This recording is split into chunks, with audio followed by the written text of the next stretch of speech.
아멘. 제가 좋아하는 그 일반 그 여러 가지 책을 쓰는 사회과학서들을 주로 많이 쓰는데요. 그 작가 중에 말콤 글래드웰이라는 작가가 있습니다. 우리가 잘 아는 아웃라이어, 뭐 다윗과 골리앗, 뭐 이런 책들, 타인의 해석 이런 책들을 많이 썼던 베스트셀러 작가인데요. 그분이 쓴 책 중에 아주 오래전에 쓴 책 중에 그 블링크라는 책이 있습니다. 이 블링크가 이제 깜빡인다는 거잖아요, 영어로 블링크.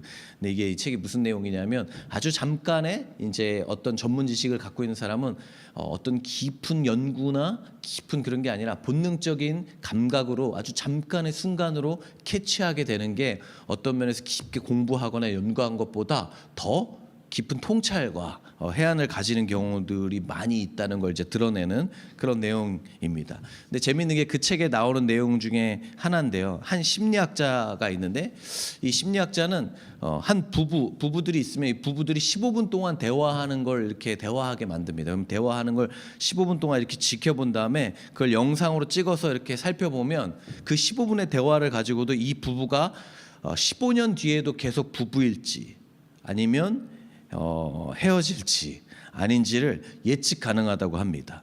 근데 그 정확도가 얼마냐면 90%인 거예요. 이 심리학자가 이 15분간의 대화만 보면 이 사람들이 15년 뒤에도 부부일지 아닐지를 예측하는 정확도가 90%라고 합니다.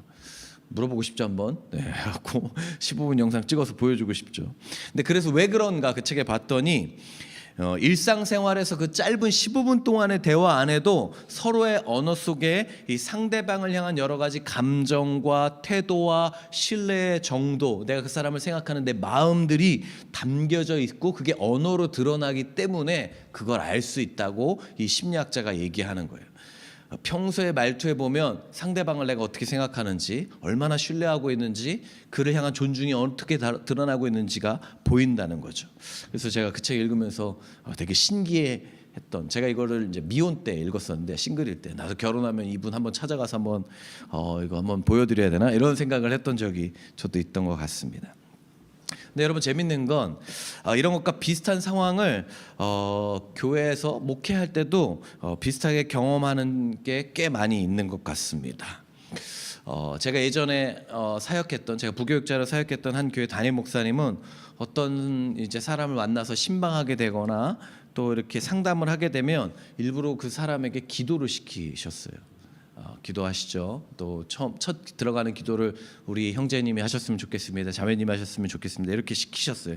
근데 왜 그 이유가 뭐였냐면 상대방이 기도하는 것을 잘 들어보면 그 사람의 현재의 하나님과의 관계, 영적인 상태가 그 기도 안에 잘 드러나기 때문에 그 정도가 어떤 지금 상태인지를 웬만큼 알 수 있기 때문에 꼭 들어갈 때 시작할 때 그렇게 기도를 시켰죠. 저도 그걸 배워가지고 제가 이제 성경 공부나 새가족반을 할 때나 어떤 모임을 할 때나 저는 웬만하면 제가 앞에 기도하기보다는 상대방에게 이렇게 기도를 시키는 경우가 많이 있습니다. 그러면서 이 분의 현재 기도를 보면서 하나님과의 관계가 어떤지 이런 것들을 파악하게 되는데 제가 사역을 해보니까 많은 부분에 그 목사님의 말씀에 동의가 돼요. 정말 그런 것 같아요. 기도를 듣다 보면 그 사람의 기도를 보면 이 사람의 영적 상태, 하나님과의 관계가 지금 어떻는지를 대충 다 좀 보이게, 전부 다 알 수는 없겠지만 일반적인 모습들은 보이게 되는 것 같습니다. 왜 그럴까요? 왜 그러냐면 그건 기도의 특징이 있기 때문에 그런 것이죠. 여러분 기도가 뭡니까? 기도는 바로 하나님과 우리가 맺는 인격적 관계, 인격적 대화이기 때문에 그런 것이죠. 마치 아까 책에서 인격과 인격이 대화하는 모습을 통해서 그 관계를 예측할 수 있는 것처럼 기도도 하나님과 인간의, 인격적이신 하나님과 인격적인 인간의 만남이 있고 대화이기 때문에 그 모습을 통해서 지금 하나님과 어떤 관계를 맺고 있는지를 우리가 유추해 볼 수 있게 되는 것이죠. 기도를 하라고 하면 말이 서툴고 어떻게 시작해야 될지 모르는 사람들이 있죠. 그럼 우리가 대충 알 수 있잖아요. 처음에 두려워요. 왜 그렇죠? 평소에 기도를 많이 해보지 않았거나 하나님과 어떻게 대화하는지를 잘 쉽게 아직은 경험이 잘 쌓이지 않으면 당연히 어렵잖아요. 여러분 평생 부부가 20년 동안 대화를 한마디도 안 했는데 사랑의 대화를 나눠보세요. 무슨 대화를 하겠어요? 밥 먹었어? 뭐 이 정도 대화 뭐 할 수밖에 없지 않겠어요. 깊은 대화는 잠깐의 것으로 되는 게 아니라 이 습관이 쌓이고 생활이 쌓일 때 그게 되는 것이죠. 그렇기 때문에 우리가 그 사람의 기도하는 모습을 통해서 영적 상태를 알 수 있다고 하는 겁니다. 마치 옆 사람의 전화 통화 내용을 우리가 옆에서 듣다 보면 이 사람이 지금 누구랑 통화하고 있는지, 그 사람과 어떤 관계인지를 우리가 대충 알 수 있는 것처럼 마찬가지죠. 그래서 기도의 내용을 통해 우리가 알게 됩니다. 여러분, 어떤 사람은 기도 시간이 너무 기다려지는 사람이 있는가 하면, 또 어떤 사람은 기도 시간만큼 지루하고 힘든 사람이 없어요. 자, 우리 기도 20분 합시다. 그러면 어떤 사람에겐 아이고 기도를 20분밖에 안 해요? 라고 하는 사람도 있지만, 어떤 사람에겐 20분이요? 아니 2분도 쉽지 않은데 20분이요? 나 나머지 18분 동안 뭐 해야 되나? 또 기도하는 척하고 고개 숙이고 이렇게 딴 생각하고 있어야 되나? 이렇게 하는 사람도 있죠. 어떤 사람은 기도 가운데 하나님과의 친밀함이 그대로 묻어나오는 사람이 있는가 하면, 어떤 사람은 이 사람은 하나님과 어떤 관계를 맺고 있는 거지 하고 궁금해지는 경우들이 있는 것 같습니다.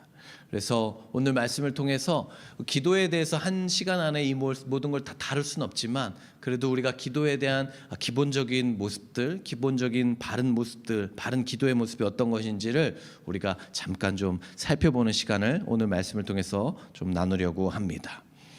바른 기도의 모습이 어떤 걸까요? 제일 먼저 바른 기도의 모습의 첫 번째 우리가 기억해야 될 것은, 바른 기도를 할 때 기억해야 되는 것은 가장 먼저 우리가 누구에게 기도하고 있는지를 아는 것. 이게 바른 기도의 첫 번째 시작이라는 것입니다. 여러분, 오늘 말씀 6절 말씀을 우리 같이 한번 다시 읽어볼까요? 6절 말씀, 한 절 말씀을 우리 같이 한번 읽겠습니다. 자, 시작. 너는 기도할 때 골방에 들어가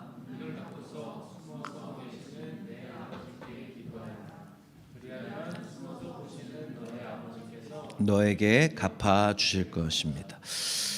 오늘 말씀을 보시면 우리가 방금 읽었는데, 우리가 기도할 때 누구한테 기도해야 되는지에 대해서 명확히 나오고 있습니다. 여러분, 기도할 때 누구한테 기도하시죠?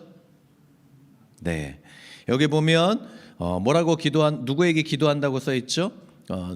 누구한테 기도합니까? 그리스도인들한테 이렇게 물어보면 누구나 다 쉽게 대답해요. 하나님이죠. 이렇게, 당연히 하나님이죠. 이렇게 합니다. 맞습니다. 근데 더 정확히 얘기하자면 오늘 본문 말씀을 보시면 하나님이라고 표현하지 않고 뭐라고 표현하고 있죠? 아버지라고 표현하고 있습니다. 네, 하나님은 그분의 역할이시고 그분의 능력이심을 드러내는 것이지만, 그분의 관계적인 자녀로서 우리가 기도하는 분에 대한 관계를 이야기할 때 주님은 우리에게 아버지에게 기도한다고 이야기합니다. 여러분, 우리 아버지가 재판관일 수도 있고, 뭐 교수님일 수도 있고, 의사일 수도 있고, 회사원일 수도 있고, 부장님일 수도 있잖아요. 그럼 부장님이기도 하지만 우리는 부장님에게 기도하는 게 아니라, 재판관에게 대화하는 게 아니라 우리 아버지에게 대화하는 것처럼, 우리가 하나님이시지만 그분은 동시에 우리 하늘에 계신 아버지라고 이야기하고 있는 거예요. 그래서 여러분, 우리는 아버지께 기도하고 있는 겁니다. 기도할 때 다른 분이 아니라 아버지와 대화하고 있는 것이죠. 여러분, 우리는 알 수 없는 미지의 전능한 초월적인 어떤 존재에게 기도하는 것이 아닙니다. 어떤 높은 자리에 있는, 나도 그분을 잘 모르고 그분도 나를 잘 모르는 그런 분에게 그냥 막연하게 기도하는 것은 기독교의 기도가 아닙니다. 기독교가 말하는 기도가 아니에요. 기독교가 말하는 기도는 명확한 대상이 있습니다. 그리고 그분과 명확한 관계가 있음을 암시하고 있고 이야기합니다. 우리는 아버지께 기도합니다. 우리가 기도할 때 우리의 신분은 그분의 자녀인 것입니다. 그렇기 때문에 그분은 나의 기도를 들으시고 응답하시는 것이죠. 그게 기도의 첫 출발이에요. 제가 우리 상가에 여기 온 지 벌써 4년이 됐고, 이제 3월이면 재계약을 또 하게 됩니다. 감사하죠. 4년간 이끌어 주셨는데, 근데 그 전에 4년은 카페에서 우리가 예배를 드렸고, 카페에서 예배 드리니까 이제 주중에만 공간을 사용하다 보니까 제가 뭐 사무실을 쓰고 설교 준비를 할 수 있는 공간이 없었죠. 그래서 어떻게 했냐면, 저희 집에 이제 방이 2칸인데 그 중에 한 칸을 아직 이현이가 어렸기 때문에 자기 방이 필요 없었기 때문에, 그때는 이제 제가 그 방을 목양실로 이렇게 써서 책을 다 거기 두고 책상을 제가 갖다 놓고, 그래서 거기서 이제 쭉 이제 설교 준비도 하고 이렇게 사무실처럼 제가 썼습니다. 근데 하도 제 딸이 왔다 갔다 하고 아빠 뭐 하나 이렇게 들여다보고 이렇게 하니까 제가 평소에는 문을 잠궈놨어요. 너무 왔다 갔다 하니까 집중이 안 되는 거예요. 10분에 한 번씩 아빠 뭐해? 아빠 뭐해? 이렇게 들어오니까 뭐 제가 뭘 할 수가 없더라고요. 그래서 문을 잠가놓고 제 아내가 이제 뭐 일이 있을 때만 열어달라고 하면은 이제 열어주고 막 이렇게 하면 그때 제 딸도 쏜살같이 밖에 있다가도 문 열어오면 쫓아와서 또 아빠 뭐해 말면서 이렇게 하고 했죠. 근데 하도 그래도 잠가놔도 또 와서 계속 얘기해요. 아빠 잠깐만 문 열어봐.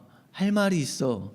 이렇게 얘기해요. 그럼 제가 또 듣잖아요. 할 말 있다고 얘기하면은 그래서 어쩔 수 없이 문을 딱 열면 짠 이 인형 예쁘지. 뭐 이런 거 하려고 이제 문 열어달라고 하는 거예요. 그래서 이제 처음에는 이제 열어줬다가 나중에 그냥 그래도 아빠 지금 문 열 상황이 안 돼 바빠 막 이렇게 하면서 이제 안 열어줬던 거예요. 근데 열어달라고 하면 열어줬죠. 왜 처음에 열어준 겁니까? 근데 자녀가 절 찾으니까 열어달라고 하니까 열어주는 것이죠.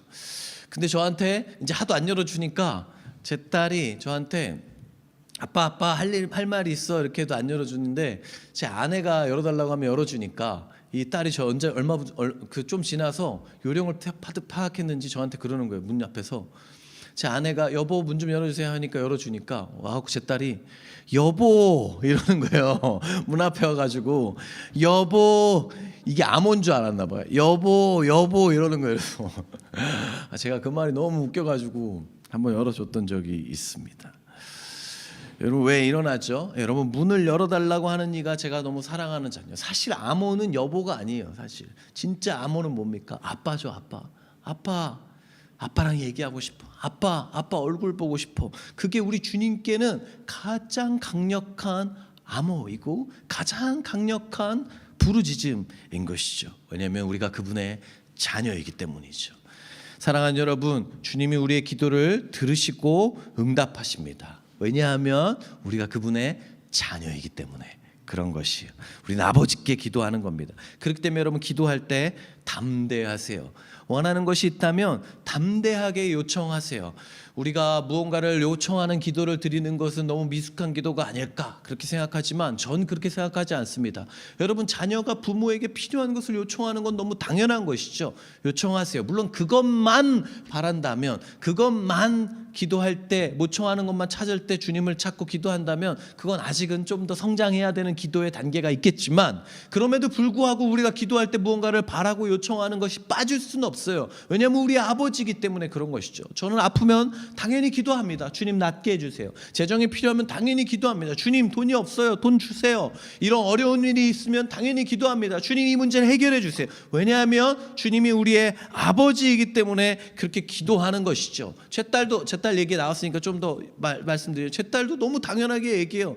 아버지 아빠 이거 사줘 저거 사줘 이렇게 얘기합니다. 어렸을 때 4살 때인가 막 이렇게 얘기했는데 다이소만 가자고 하면 너무 좋은 거예요. 다이소 맨날 뭐 사주니까 다이소 가는 걸 그렇게 좋아해. 지금도 좋아하는데 어느 날 가서 또 뭐 사달라고 했는데 아빠가 돈 없어. 아빠 오늘 돈 안 가져왔어. 제 딸 너무 당당하게 얘기했더라고. 카드 있잖아 이렇게 얘기하면서 결제하고 사달라고 얘기하더라고. 당당하게 아버지한테 요청하는 거예요. 왜요? 제 아빠니까. 우리 아빠는 날 사랑하고 내 아빠니까 나에게 뭔가 사줄 거야라는 확신이 이 아이에게 있는 것이죠.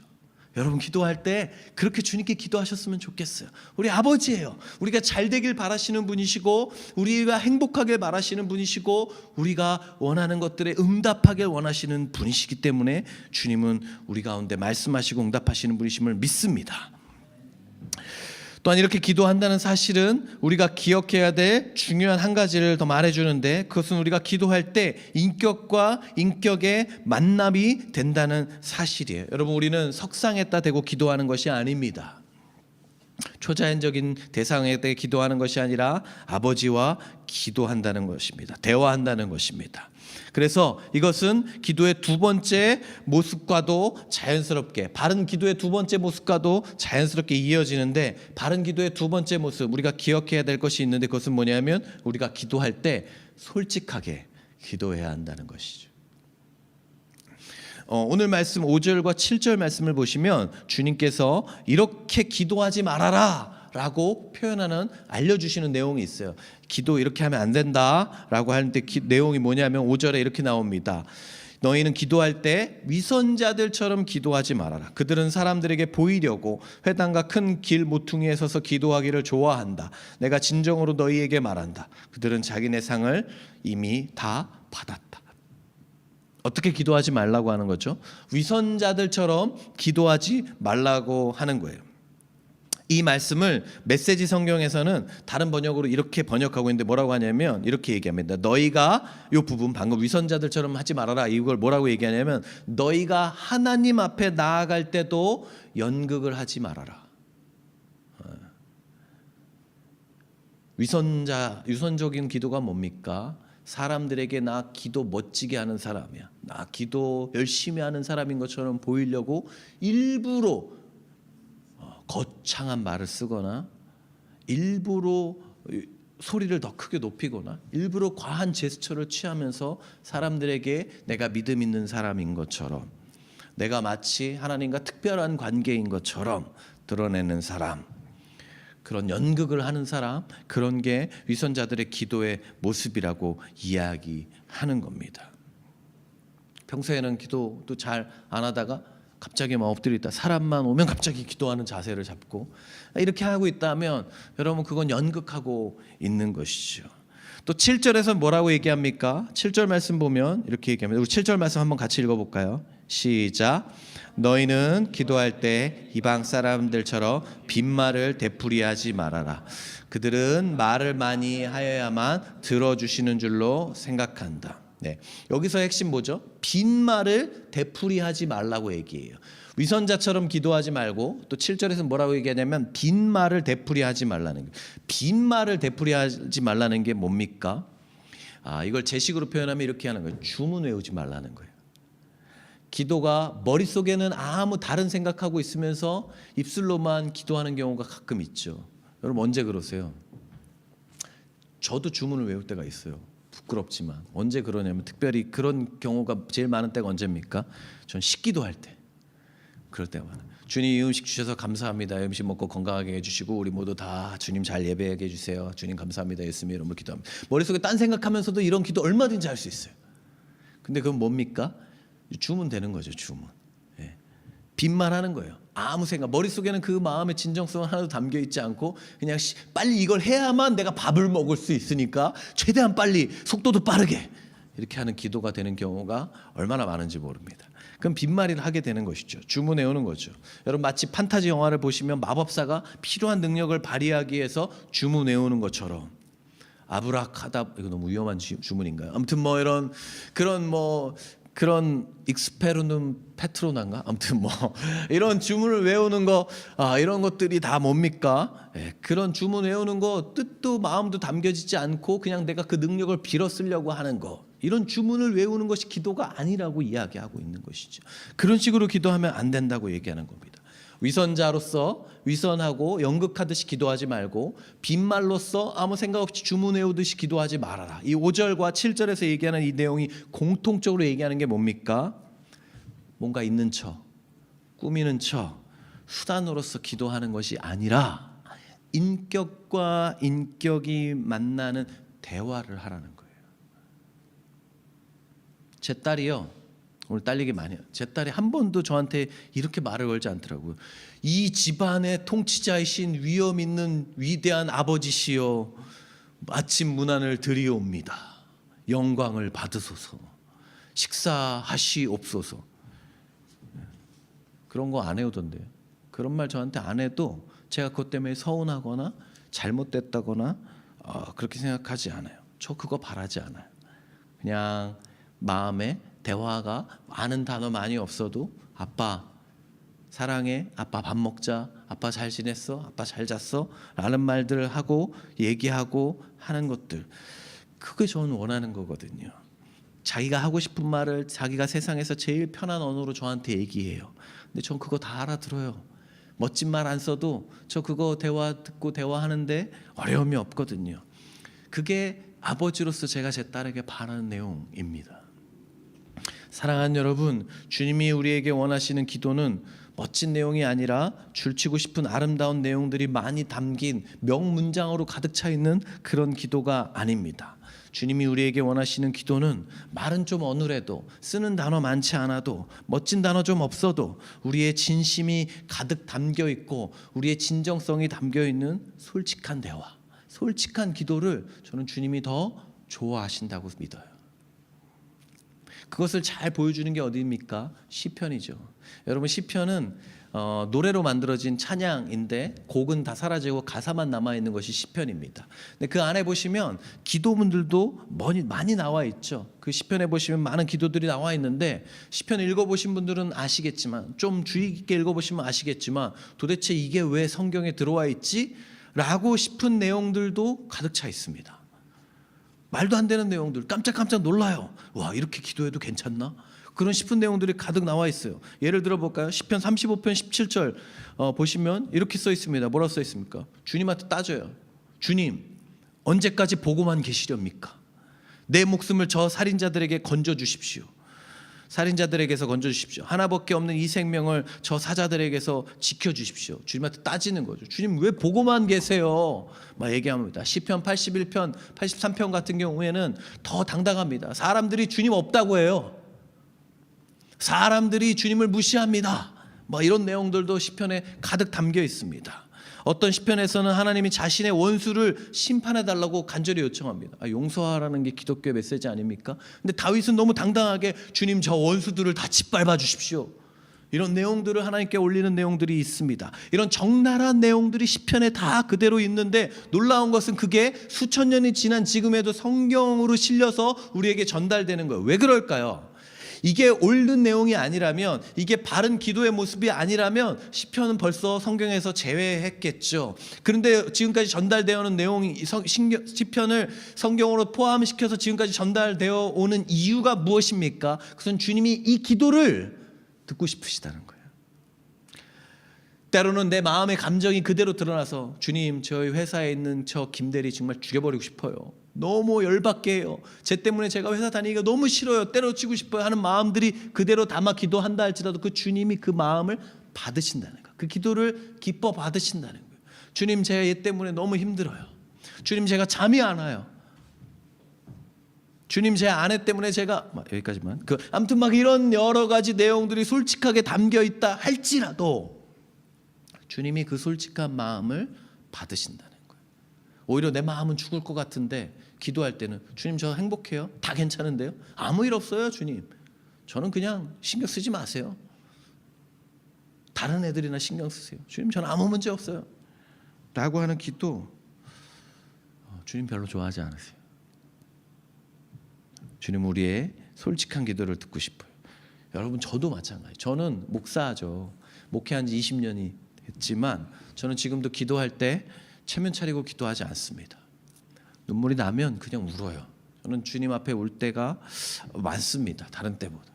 그리고 원망하고 싶을 때는 원망도 해요. 솔직하게. 아프다는 얘기도 하고 힘들다는 얘기도 하기도 해요. 체면 차리고 기도하지 않아요. 여러분, 제가 자식인데 우리 아버지 앞에서 체면 차릴 이유가 뭐가 있겠어요? 그냥 솔직하게 기도합니다. 짜증나요, 주님. 화나요, 주님. 쟤 미워요, 주님. 쟤 때문에 승질나요, 주님. 이런 말도 솔직하게 합니다. 여러분, 그 사람한테 직접 가서 너 짜증나, 너 승질나, 너 때문에 미치겠어, 그런 말 하지 마시고 아버지한테 가져가세요. 아버지는 그 사람한테 직접 하면 문제가 커지죠. 근데 주님께 가면 문제가 해결됩니다. 주님이 문제를 해결해 주시는 거죠. 우리의 마음의 상태와 감정을 솔직하게 들고 나가서 그대로 말씀하시고, 간구할 것이 있으면 간구하시고, 내 마음에 짜증이 있으면 그 짜증이 왜 있는지, 오늘 무슨 일이 있었는지, 요즘 내 마음이 어떤지, 내 안에 있는 염려가 무엇인지, 요즘 좋아하는 그놈에 대한 내 마음이 어떤지, 이런 거 그냥 솔직하게 다 말씀을 드리시는 거예요. 그게 주님이 기뻐하시는 기도라고 믿습니다. 그런데 그렇게 내 모든 것을 솔직하게 주님께 기도하면 어떤 일이 일어납니까? 그것을 가지고 주님과 대화하는 가운데서 주님의 방향에 나의 방향을 맞추게 되는 것이죠. 주님의 마음에 나의 마음을 맞추는 일이 일어나게 되는 것이죠. 그래서 내가 변화되는 일이 일어나는 것, 그게 기도의 놀라운 역사입니다. 저는 여러분들이 주님 앞에 나와서 기도할 때 한 분 한 분 진정성을 가지고 솔직하게 기도할 줄 아는 여러분 되시기 예수님의 이름으로 축복합니다. 옆에 있는 분한테 한번 얘기해 보세요. 솔직하게 기도합시다. 네.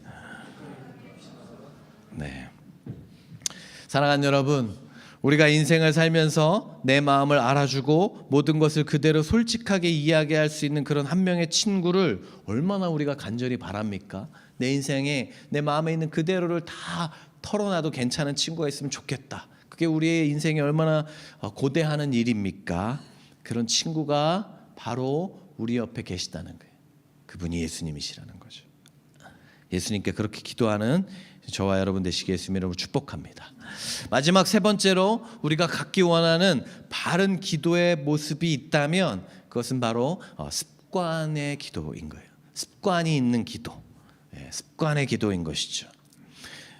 여러분, 이 세상에서 가장 하나님과 친밀하고 가장 깊은 교제를 나누셨고 가장 그분을 많이 알고 있는, 하나님을 가장 많이 알고 있는 분이 있다면 한 분만 꼽으라면 누구일까요? 예수님이죠. 성경에 보시면 아버지를 가장 잘 아는 분이 주님이시라는 걸 너무 잘 보여주고 있죠. 그분의 아들로서 예수님보다 더 아버지를 잘 알고 계신 분이 없었어요. 주님의 아버지의 마음이 무엇인지, 아버지의 마음과 내 마음은 하나라고 표현까지 하셨고 늘 그런 마음을 이해하고 잘 알고 계시고 그것을 전해주셨죠. 제일 잘 알았잖아요. 근데 그런 그 예수님께서 이 땅에 계셨던, 이미 하나님의 마음을 잘 알고 가장 잘 교통하고 계시고 함께 마음을 알고 계셨던 그 예수님께서 이 땅에 계셨던 시간 동안 성경을 보시면 항상 규칙적으로 하셨던 것이 있어요. 그게 뭡니까? 그게 기도예요. 기도. 이미 주님과 깊게 교제하고 잘 알고 계셨던 그 주님이 가장 규칙적으로 하셨던 성경에 기록되어 있는 일은 기도입니다. 누가복음 22장 39절에 보면 이렇게 기록되어 있습니다. 우리 한번 읽어보겠습니다. 자, 시작. 예수께서 나가사 습관을 따라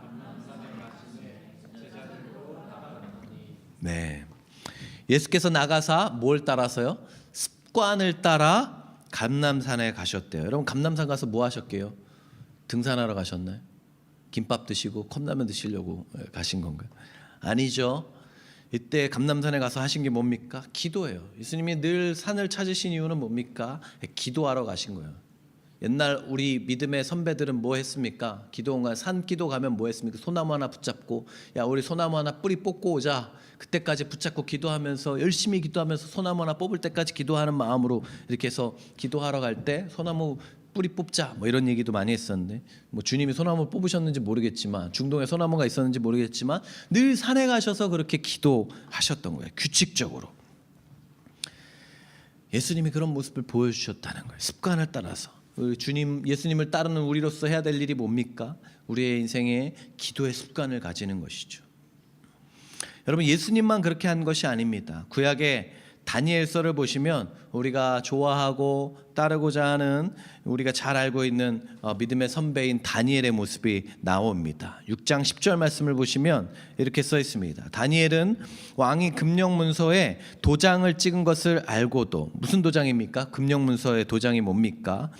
자기 왕 외에는 누구에게도 경배하지 말아라, 누구 어떤 신도 찾지 말아라, 어떤 신에게도 기도하지 말아라 했던 영이 떨어진 것이죠. 근데 그것을 알고도 뭐라고 합니까? 자기의 집으로 돌아가서 다락방으로 올라갔다. 다락방에 왜 올라갔을까요? 기도하러 올라간 겁니다. 그리고 그 다락방은 예루살렘 쪽으로 창문이 나 있었다. 그 창문, 예루살렘에 있는 창문을 바라보면서 그는 늘 하듯이 하루에 3번씩 그의 하나님께 무릎을 꿇고 기도하며 감사를 드렸다. 하루에 3번씩 그의 하나님께 금령이 있었습니다. 이 금령 때문에 다니엘은 그 금령을 어겼다는 이유로 사자굴에 던져지게 되는 일도 일이 일어나게 되죠. 여러분, 6장 10절 말씀 보셔서 여기 보시면 제일 중요한 단어가 뭔지 아세요? 여기서 제일 중요한 단어는 이 단어예요. 늘 하듯이. 늘 하듯이. 다니엘이 갑자기 결정한 일이 아니었어요. 기도는 다니엘은 그냥 늘 하던 대로 그렇게 한 거였어요. 30일 동안 왕의 어떤 사람이나 신에게 기도하지 못하게 했던 이 왕의 문서에 있었음에도 불구하고, 그걸 어기면 사자굴에 던져버리겠다는 어인인 금령이 내렸음에도 불구하고 늘 하듯이 다니엘은 여전히 기도했던 것이죠. 습관을 따라서 주변의 압박과 위협과 바쁨과 여러 어려움에도 상관없이 기도했다는 것이죠. 사랑하는 여러분, 그리스도인들에게 기도는 정말 중요합니다. 왜냐하면 주님과 대화를 나누는 귀한 시간이기 때문에 그런 것이죠. 그런데 더 중요한 것은 그런 시간을 규칙적으로 갖는 것. 우리가 시간을 정해서 갖는 것이 너무 중요해요. 습관을 만드는 것, 그게 너무 중요하죠. 우리가 계속적으로 이 습관의 중요성에 대해서 이야기하고 있지 않습니까? 어떤 사람들이 이렇게 이야기합니다. 제가 너무 바빠서요. 요즘 너무 바빠서 기도할 시간이 없습니다. 저는 그런 분들의 말을 이렇게 해석합니다.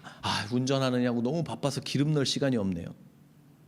저는 그 얘기가 똑같은 거라고 생각해요. 운전하느냐고 너무 바빠갖고 기름 넣을 시간이 없어요. 여러분, 운전을 계속 하기 위해서라도 반드시 잊지 말아야 되는 한 가지가 뭐예요? 기름 넣는 것이죠. 틈틈이 기름 넣을 시간을 놓치지 않는 것이죠. 운전이 아무리 바빠도 그것 때문에 기름 넣는 것을 미루지 않습니다. 오히려 기름을 꽉꽉 잘 채워놓죠. 운전할 시간이 길어질 거라고 예상이 되면. 여러분, 그리스도인들에게 기도는 하나님과의 대화이면서 동시에 우리의 삶에 기름을 주입시켜주는 것과 같습니다. 기도할 때 성령의 충만함을 경험하게 되고, 기도를 통하여 우리는 언제나 새 힘을 주시는 주님의 능력을 경험하게 됩니다. 오늘의 일이 많다면 여러분 그렇게 생각해야죠. 오늘 기도가 꼭 필요하구나. 오늘 바쁘니까, 이번 한 주는 너무 일들이 벅차고 나 혼자는 할 수 없으니까 기도가 많이 필요하겠다라는 게 오히려 그리스도인들의 바른 모습 아니겠습니까? 생각의 모습이 있죠. 그렇기 때문에 우리는 규칙적인 시간의 장소와 규칙적인 시간이 필요하고 규칙적인 장소가 필요합니다. 오늘 본문 6절에서 말씀하신 것처럼 나의 골방이 필요한 거예요. 예수님도 뭐라고 하십니까? 너희는 골방에 가서 기도하라고. 이 골방이라는 것은 그냥 단순히 골방 찾으라고 하는 것이 아니라 규칙적으로 기도할 수 있는 그 장소를 만들라고 이야기하시는 거예요. 여러분, 시간을 정하고 한번 기도를 해보실 것을 권면드려요. 지금까지 기도를 안 해보셨다고요? 괜찮아요. 오늘부터 하시면 되죠. 오늘부터 기도해보는 거예요. 아버지와 대화하는 거예요. 자기 전에, 자고 일어나서 이거부터 시작하는 거예요. 밥 먹을 때 이것만 해도 하루 5번 기도하는 거잖아요. 우리가 기도하는 거예요. 기도해보는 거예요. 침대에서 잠들려고 이렇게 손 잡자마자 잠드는데요, 괜찮아요. 해보는 거예요. 5초라도 기도해보는 거예요. 주님, 저 이제 자려고요. 이거라도 기도해보면서 시작하는 거예요. 그러다 기도가 늘어나게 되는 것이죠. 아버지와 대화하는 거예요. 주님, 오늘 진짜 너무 피곤했어요. 주님, 제가 오늘 너무 힘든 하루였네요 라는 대화부터 시작하는 거예요. 한 번도 기도 안 하던 사람이 처음부터 주님, 저는 오늘부터 1시간 기도하겠습니다. 그럴 수는 없잖아요. 그렇게 할 수 없어요. 여러분, 제일 좋은 목표는 뭡니까? 아직 내가 기도의 습관이 없다면 30초 기도하기, 1분 기도하기, 이걸 목표로 세우는 거예요. 오늘 하루는 제가 잠들기 전에 아침에 일어나서 30초씩 기도하겠습니다. 주님, 해보는 거예요. 5분 기도하는 게 되는 분들은 10분으로 한번 기도를 목표로 해보는 것이죠. 그러면서 주님과 나와의 대화의 습관을 계속적으로 만들어가는 것이죠. 그렇게 될 때 우리는 이전보다 더욱더 깊고 친밀한 주님과의 대화를 경험하게 될 것입니다. 아멘이신가요, 여러분? 근데 여러분, 기도하실 때 방금 이 바른 기도에 대해서 우리가 3가지를 쭉 나눴습니다. 우리가 누구에게 기도하는지, 주님은 우리에게 솔직한 기도 대화를 원하신다는 것, 그리고 습관을 갖기 원하신다는 걸 쭉 나눴죠. 바른 기도의 자세, 모습들이 우리의 머릿속에 잘 기억되시길 예수님의 이름으로 축복합니다. 그런데 기도하실 때 이것들을 기억하시면서 동시에 절대 잊지 마셔야 될 한 가지가 꼭 있어요. 여러분, 이건 꼭 잊지 않으셔야 돼요. 그건 뭐냐면, 우리가 기도하는 것보다, 우리가 대화하고 싶어하는 것보다 주님이 그 누구보다 가장 간절하게 우리와 대화하고 싶어 하신다는 거예요. 주님은 언제나 우리의 얘기를 듣고 싶어서 기다리고 계신다는 거예요. 왜죠? 주님은 그 누구보다 우리를 살리고 우리에게 힘 주시길 원하시는 분이기 때문이에요. 이찬수 목사님이 쓰신 그 아이덴티티라는 책에 보면 이런 이야기가 나옵니다. 한 목사님이 장례식이 있어서 장례 예배를 인도하려고 새벽에 이 원효대교를 새벽에 이제 운전해서 가고 있는데 그 원효대교의 다리잖아요. 근데 어떤 사람이 검은 옷을 입은 사람이 인도가 불편했는지 인도에 내려와서 차도를 뛰고 있더라는 거예요. 검은 옷을 입고 새벽에 위험하잖아요. 엄청 깜깜한데 검은 옷을 입고 하니까 급하게 바로 근처에서 발견했나 봐요. 급하게 속도를 줄이면서 지나가면서 목사님인데 너무 화가 나는지 이 미친놈 이러면서 지나가더래요. 그리고 그러면서 사이드 미러를 이렇게 딱 봤는데 자기가 아는 분이더라고요. 그게 뭐였냐면 누구였나 보니까 자기 교회 부목사님이셨더라는 거예요. 장례 예배를 인도하려고 그렇게 하는데 옆에서 검은 옷을 입고 뛰어가는 자기 교회 부목사님이었는데 화가 나갖고 그래가지고 그 목사님을 다그쳤다는 거 불러가지고 왜 그 새벽에 검은 옷을 입고 거기 그 인도도 아니고 차도에서 그렇게 뛰어가고 있었냐. 그걸 물어봤대요. 다그쳤대요. 근데 그 목사님이 그 사연을 이렇게 얘기해줬어요. 그 목사님의 2살짜리 딸이 있는데 2살짜리 아이가 간암에 걸렸대요. 2살인데 아버지 마음이 어떻겠어요? 아버지 마음이 무너진 거예요. 그래서 당연히 자신의 간을 이식해줘야겠다. 아버지의 마음이 그렇잖아요. 이식해줘야겠다 이렇게 했는데 검사를 받아보니까 이 목사님이 지방간이 있으시다는 거예요. 그래서 간 이식을 할 수 없다는 거예요. 그래서 그때부터 이 목사님이 결심을 한 거예요. 신방을 가거나 장례식을 가거나 결혼식을 가거나 어디 가든 나는 차 타고 가지 않는다. 무조건 뛰어간다. 그래갖고 이 담임 목사님이 그 원효대교를 건너서 장례식 하는데 부목사니까 그분도 그 장례식장 가고 있었는데 뛰어가고 있었던 거예요. 검은 양복 입고 장례식장까지 1시간 더 일찍 나와가지고 뛰어가고 있었던 거예요. 그 새벽에 내가 내 딸에게 간을 이식할 건강한 상태가 되기 위해서 뛰어가고 있었던 것이죠. 제가 이 내용을 보다가 가슴이 뜨거워졌어요. 왜냐하면 여러분 이 부목사님의 마음이 우리를 향한 하나님 아버지의 마음처럼 제가 느껴졌기 때문에 그런 거예요. 여러분 주님의 마음을 아세요? 다른 사람에게 미친놈 소리를 듣는다 할지라도 내 자식을 살릴 수만 있다면 새벽이든 낮이든 어디든지 뛰어다니는 이 목사님의 마음, 이 아버지의 마음을 아세요? 그 머릿속에 이 2살 된 자식을 어떻게든 고치려는 마음밖에 없죠. 근데 여러분 그게 우리를 향한 주님의 마음이신 거예요.